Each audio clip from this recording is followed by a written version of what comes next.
Hello बच्चों, स्वागत है आपका आईसीटी चैनल पे। आज हम डायरेक्टरेट ऑफ एजुकेशन की वर्कशीट नंबर 70 डिस्कस करेंगे और ये वर्कशीट 24 सितंबर यानी थर्सडे की वर्कशीट है और ये क्लास 6, 7 और 8 के स्टूडेंट्स के लिए है। पर शुरू करने से पहले अगर आप चैनल पे नए हैं तो ज़रूर सब्सक्राइब करें और साथ ही बेल आइकन भी दबा दें ताकि वीडियो से रिलेटेड सारी जानकारी आपको और सारी नोटिफिकेशंस आपको समय समय पर मिलती रहे। तो बच्चों, ये जो आज की वर्कशीट है ये साइंस की वर्कशीट है और ये हिंदी मीडियम में है। अगर आपको इस वर्कशीट की इंग्लिश मीडियम की लिंक चाहिए तो डिस्क्रिप्शन बॉक्स में दिए गए लिंक को आप क्लिक कर सकते हैं। और इसके साथ ही जैसा मैं आपको हमेशा बताती हूँ कि आप ये वर्कशीट पहले शुरू से लेके एंड तक बिना फॉरवर्ड किए देख लें, समझ लें। उसके बाद जब आपको क्वेश्चन आंसर्स लिखने हो तो आप दोबारा रिप्ले करके और पॉज करके फिर आप क्वेश्चंस के आंसर्स अपने कॉपी में नोट डाउन कर लें। ऐसा करने से आपको वर्कशीट अच्छे से समझ में आ जाएगी। तो आइए शुरू करते हैं वर्कशीट। तो यहाँ पे आपको अपना नाम लिखना है और यहाँ पे आपको अपनी क्लास टीचर का नाम लिखना है। तो आज हमारे वर्कशीट का टॉपिक है कीट यानी इंसेक्ट्स। जीवों के संसार में अलग अलग प्रकार के कीट या कीड़े होते हैं, जैसे तितलियाँ, मधुमक्खियाँ, कॉकरोच, चींटियाँ, मक्खी और मच्छर आदि। तो जैसा कि आप जानते हैं कि बहुत सारे प्रकार के होते हैं कीड़े। मधुमक्खियाँ होती हैं, कॉकरोच होते हैं, मच्छर होते हैं, चींटियाँ होती हैं। कुछ के पंख होते हैं, कुछ के नहीं होते हैं, कुछ उड़ते हैं, कुछ नहीं उड़ते हैं। सभी कीड़ों के 6 पैर और शरीर के 3 भाग होते हैं, सिर, वक्ष और पेट या उदर।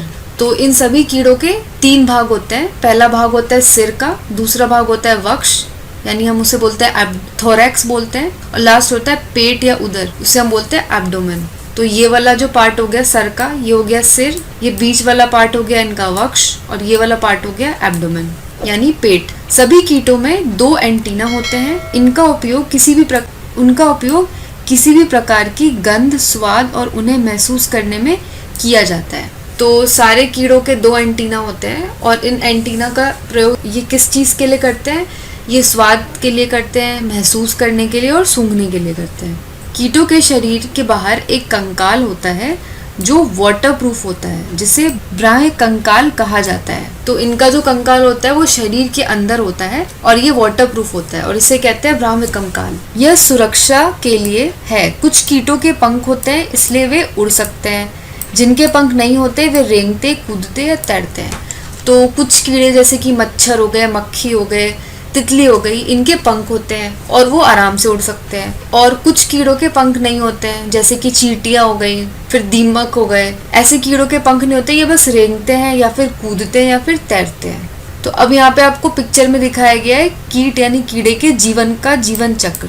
तो सबसे पहले क्या होता है? सबसे पहले अंडा होता है, अंडे से फिर लार्वा निकलता है, लार्वा से फिर प्यूपा बनता है यानी एक शेल जैसा होता है, कवरिंग के जैसा, एक खोल के अंदर लार्वा चला जाता है और फिर उस प्यूपा में से क्या बन के निकलता है? वयस्क बन के निकलता है। तो ये हो गया कीड़े के जीवन का चक्र। अब हम क्वेश्चन आंसर सॉल्व करेंगे। तो हमारा पहला प्रश्न है, किन्हीं 2 कीटों के नाम लिखिए। आपको 2 कीड़ों के नाम लिखने हैं। तो हमने यहाँ पे लिख दिया मधुमक्खी, चींटी। आप कोई भी कीड़े के नाम लिख सकते हो, कोई जरूरी नहीं कि आपको मधुमक्खी या चींटी ही लिखना है। तो हमारा दूसरा प्रश्न है, कीट के जीवन चक्र में कौन सी 4 अवस्थाएं हैं?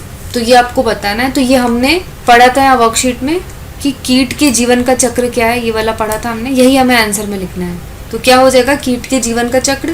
पहला हो जाएगा अंडे, फिर अंडे से बनेगा लार्वा, फिर आएगा प्यूपा और फिर हो जाएगा वयस्क। अगला क्वेश्चन नंबर 3, कीट के शरीर के 3 भागों के नाम लिखिए। तो ये भी हमने पढ़ा था वर्कशीट में। क्या क्या भाग होते हैं? सिर, वक्ष और पेट या उदर। तो यही आपको आंसर में लिखना है। कीट के शरीर के 3 भाग क्या हो गए? सिर, वक्ष, पेट या उदर। फिर अगला क्वेश्चन है, एक कीट की कितनी टांगे होती हैं? तो टांगे यानी पैर। तो आपको बताना है कि एक कीड़े के कितने टांगे होते हैं। तो वर्कशीट में ये भी हमें बताया गया है, एक कीट की 6 टांगे होती हैं, यानी 3 होती हैं शरीर के लेफ्ट साइड, 3 होती है राइट साइड। टोटल हो गई 6 टांगे। तो बच्चों, ये थी हमारी आज की वर्कशीट और ये वर्कशीट आपको कैसी लगी और आपको कितनी समझ में आई, ये आप मुझे ज़रूर कमेंट करके बताना। और अगर वर्कशीट से रिलेटेड आपके कुछ भी डाउट्स भी हैं तो वो भी आप मुझे कमेंट करके पूछ सकते हो। तो आपको अगर ये वर्कशीट पसंद आई हो तो ज़रूर लाइक बटन को प्रेस करें और उसके साथ ही जो बेल आइकन है वो भी दबा दें ताकि ये जो सारी वर्कशीट्स की वीडियोस हैं उसकी जब भी वीडियोस अपलोड होती हैं तो उसकी नोटिफिकेशन आपके फ़ोन में आ जाए और आपको पता चल जाए। और इसके साथ ही ये वीडियो अपने सारे फ्रेंड्स के साथ भी शेयर करें। तो आज के लिए बस इतना ही। मैं मिलूंगी आपको अगले दिन एक नई वर्कशीट के साथ। Till then stay safe, take care and have a nice day.